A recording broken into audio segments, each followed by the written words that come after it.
Par Stéphane Kovacs, mis à jour le 03-11-20-17 à 1141, publié le 01-11-20-17 à 1944. Tariq Ramadan chez lui, à Londres, en février 2017.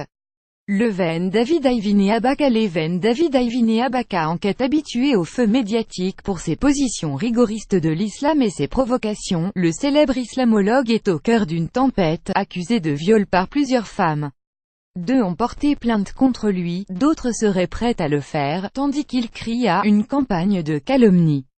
Sous le masque du prédicateur charmeur se cache-t-il un odieux prédateur sexuel? Si certains dénoncent depuis des années son double discours sur l'islam, c'est aujourd'hui sur une double personnalité de Tariq Ramadan que l'on s'interroge. Selon plusieurs témoignages, le très médiatique islamologue suisse, héros de jeunes maghrébins des banlieues, serait aussi un violeur en série.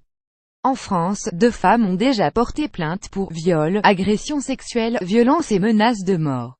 Une 3e s'y préparerait. Une 4e l'accable, depuis la Belgique. Ce qui pourrait décider d'autres victimes potentielles à se confier.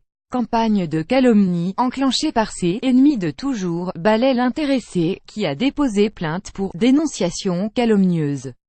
Tout a commencé le vendredi 20 octobre par un post sur Facebook de l'ex-salafiste Enda Ayari. Jai était victime de quelque chose de très grave il y a plusieurs années, indique la quadragénaire, devenue militante féministe et laïque. Je n'ai jamais voulu donner son nom, car Jai reçut des menaces de sa part si jamais je le balançais. Je lui ai consacré un chapitre entier de mon livre, le fameux Uber, c'est bien Tariq Ramadan, malgré les centaines de messages de menaces reçus de fans du charismatique prédicateur. La fondatrice de l'association libératrice étaye ses accusations contre celui qui, dit-elle, utilise l'islam pour assouvir ses pulsions sexuelles.